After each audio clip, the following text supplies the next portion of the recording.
வணக்கம். All in one zone devotion சேனலுக்கு உங்களை அன்புடன் வரவேற்கிறேன். இன்றைக்கி நம்மளுடைய சேனலில் பௌர்ணமி பற்றி நாம் அதனுடைய சிறப்பு மற்றும் கிரிவலம் வரும்பொழுது நாம் கடைப்பிடிக்க வேண்டிய விஷயத்தை பற்றி நாம் இன்றைக்கி முழு விவரமாக பார்க்கலாம். அதற்கு முன்னால் நம்மளுடைய சேனலை இதான் ஃபர்ஸ்ட் டைம் பார்க்குறவங்களா இருந்தாலும் சரி, சப்ஸ்கிரைப் பண்ணாமல் பார்க்குறவங்களா இருந்தாலும் சரி, நம்ம சேனலை சப்ஸ்கிரைப் பண்ணிக்கோங்க. கூடவே அந்த பெல் பட்டனை ப்ரெஸ் பண்ணிக்கோங்க. ஆல் என்கின்ற ஆப்ஷனையும் ப்ரெஸ் பண்ணிக்கோங்க. அப்போ தான் நான் போடுற வீடியோஸ் எல்லாம் உங்களுக்கு உடனுக்குடன் நோட்டிஃபிகேஷனில் தெரிய வரும். இந்த வீடியோவை ஸ்கிப் பண்ணாமல் முழுமையாக பாருங்கள். அப்போ தான் உங்களுக்கு டவுட்ஸ் இல்லாமல் புரிய வரும். இன்றைய தினம் ஆனி மாதம் வெள்ளிக்கிழமை பௌர்ணமி வந்திருக்குங்க. வெள்ளிக்கிழமையும் பௌர்ணமியும் சேர்ந்த நன்னாள் இன்னைக்கு நாம் கிரிவலம் சென்றால் நம்முடைய வாழ்வு சிறந்து விளங்கும். அதாவது பௌர்ணமி தினத்தன்று சந்திரன் நல்லா பிரகாசித்து ஒளிப்பான். அப்பொழுது உலகத்தில் உள்ள அனைத்து ஜீவராசிகளையும் கருணை கண் கொண்டு ரட்சித்து அருள் செய்வாள் அம்மன். அதனால் இன்னைக்கு அம்மன் வழிபாடு செய்வது மிகவும் சிறந்ததாகும். பௌர்ணமி என்றாலே இறை வழிபாடு, தெய்வ வழிபாடு என்று கூறலாம்.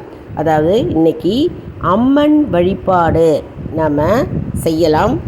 மேற்கொண்டு மற்ற தெய்வங்களையும் நாம் இன்னைக்கு வழிபாடு செய்யலாம். மற்றும் இன்னைக்கு பௌர்ணமி தினத்தன்று கிரிவலம் நோயில்லாத வாழ்க்கை மற்றும் வேண்டியது கைகூடும் மற்றும் அவர்களுக்கு பொருள் செல்வம் சேரும் என்பது நம்பிக்கை. நினைத்த காரியம் அனைத்தும் அவர்களை சேரும் என்பது நம்பிக்கை. அதனால் இன்னைக்கு பௌர்ணமி தினத்தன்று நாம் கிரிவலம் வருவது நமக்கு நம்முடைய வாழ்க்கையில் ஏற்றத்தை கொடுக்கும் என்று கூறுகிறார்கள். அதனால் கிரிவலம் இன்னைக்கு நம்ம கிரிவலம் செய்ய வேண்டிய நன்னாள்.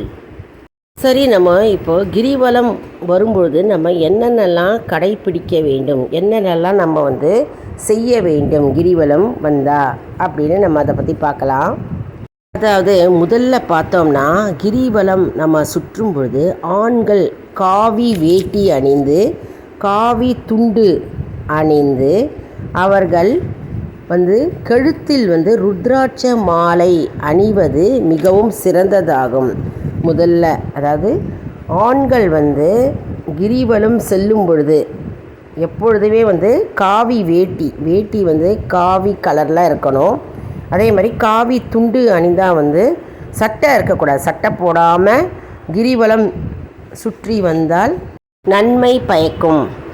அதே போல் பெண்கள் செவ்வாடை, அதாவது சிவந்த நிற ஆடை அணிந்து கிரிவலம் வருவது நன்மை தரும். சிவந்த நிற ஆடை, அதாவது சிகப்பு கலரில் அவங்க ஆடை அணிந்து கிரிவலம் செல்ல வேண்டும். அப்பொழுது நன்மை பயக்கும். அதே மாதிரி ஆண்கள் பார்த்திங்கன்னா பௌர்ணமி அன்று அவங்க கிரிவலம் சுற்றும் பொழுது பச்சை நிற வேட்டி அல்லது வெண்ணிறமான கதர் வேட்டி அணிந்து கிரிவலம் வருவது மிகுந்த நன்மை தரும். பௌர்ணமி தினத்தன்று பச்சை கலர், அதாவது பச்சை நிற வேட்டி அவங்க அணிந்து கிரிவலம் சுற்றலாம். பச்சை வேட்டி, வெண்ணிறமான கதர் வேட்டி, அதாவது காட்டனில் வேட்டி கட்டிட்டு சுற்றி வந்தால் அவர்களுக்கு நன்மை தரும் என்பது நம்பிக்கை.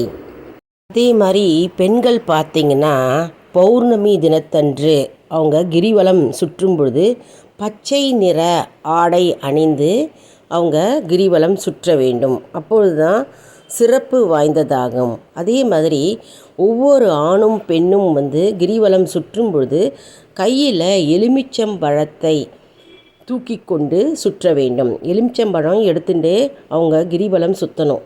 அதாவது எலுமிச்சம்பழம் கருப்பு புள்ளி இல்லாமல் நல்லா சுத்தமான எலுமிச்சம்பழமாக இருக்கணும். காயாக இருக்கக்கூடாது அந்த எலுமிச்சம்பழம். அந்த எலுமிச்சம்பழத்தை கையில் ஏந்திட்டு கிரிவலம் சுற்றணும்.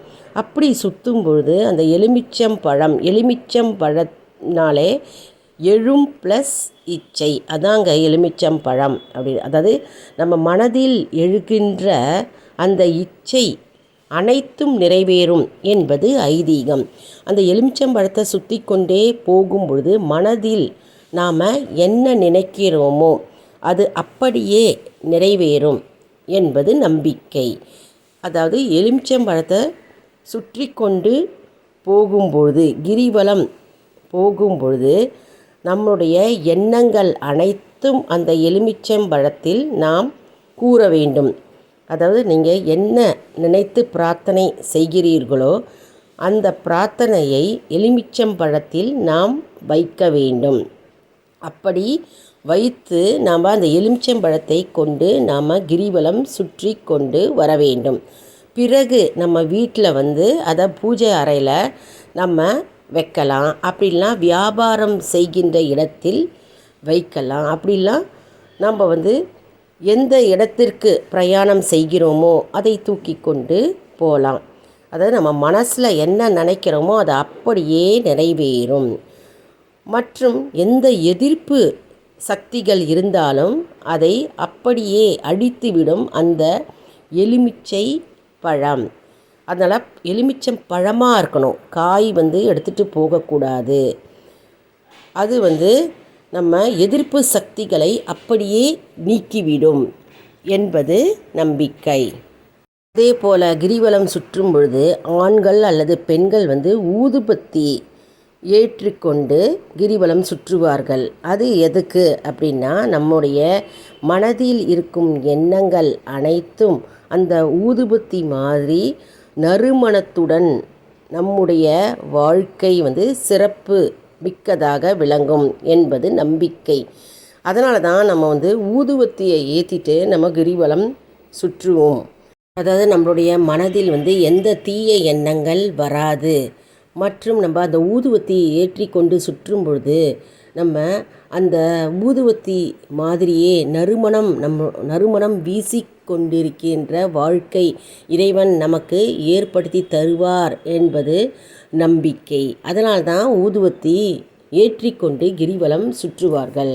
அதனால் எலுமிச்சம்பழம் எடுத்துகிட்டு போய் சுற்றலாம், ஊதுபத்தி எடுத்துகிட்டு போயும் நம்ம கிரிவலம் சுற்றி வரலாம். ஊதுபத்தி நறுமணம் தீய எண்ணங்களை தடுக்கும் சக்தி உடையது. அதனால்தான் ஊதுபத்தியை எடுத்துக்கொண்டு நம்ம சுற்றி வருகிறோம். அதே போன்று நம்ம கிரிவலம் சுற்றும் பொழுது கற்பூரம் ஏற்றிக்கொண்டே சுற்ற வேண்டும். எவ்வளவு கற்பூரம் ஏற்றுகிறோமோ அவ்வளவு கற்பூரம் ஏற்றும் பொழுது நம்முடைய ஜீவாத்மா வெளியே உள்ள பரமாத்மாவுடன் ஒன்றாக கலந்து இருப்பதை நாம் சாட்சியாக காணலாம். அதனால தான் கற்பூரம் நாம் ஏற்ற வேண்டும் என்பது நம்பிக்கை. அதாவது கற்பூரம் எப்படி சிறிது சிறிதாக தன்னை அழித்து கொண்டு காற்றோடு கலந்து விடுகிறதோ அதே போல நம்முடைய தீய எண்ணங்கள் தீய வினைகள் எல்லாம் சுட்டெரித்து காற்றோடு கரைந்துவிடும் என்பது நம்பிக்கை. மேலும் நமக்கு நன்மைகள் கிடைக்க வழிவகுக்கிறது. அதனால் நாம் கிரிவலம் செல்லும் பொழுது கற்பூரத்தை அவசியம் ஏற்ற வேண்டும். எவ்வளவு கற்பூரம் ஏற்றுகிறோமோ அதே போன்று நமக்கு பல நன்மைகள் கிடைக்கும். நாம் எப்பொழுதுமே கற்பூரம் ஏற்றி வைத்து பிறகு நம்முடைய இரு கரங்களையும் நம்முடைய தலைக்கு மேல் குவித்து நாம் நமஸ்காரம் செய்ய வேண்டும். அப்பொழுதுதான் நம் உள்ளுக்குள் இருக்கும் ஜீவாத்மாவும் அருவையில் இருக்கும் பரமாத்மாவுடன் சேர்ந்து கலந்து நாம் நமஸ்கரிக்கிறோம் என்பதை உணர்த்தும்.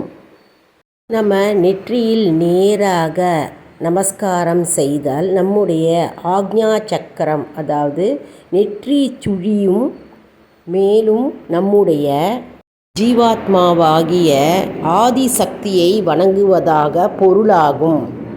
அதே போன்று நாம் நெஞ்சுக்கு நேராக நமஸ்காரம் செய்தால் நாம் இதய கமலத்தில் உள்ள மகேஸ்வரனும் மகேஸ்வரியையும் வணங்குவதாக பொருள்.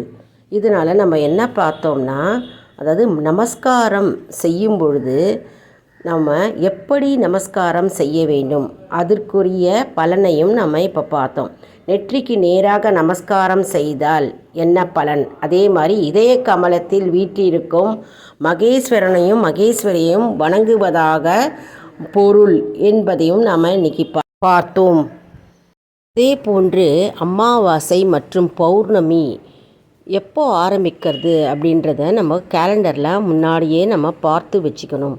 அதாவது அமாவாசை பௌர்ணமி திதி 12 மணிக்குள்ளே முடிகிறது என்றால் அதிகாலையிலும் மாலையிலும் நாம் கிரிவலம் சுற்றலாம்.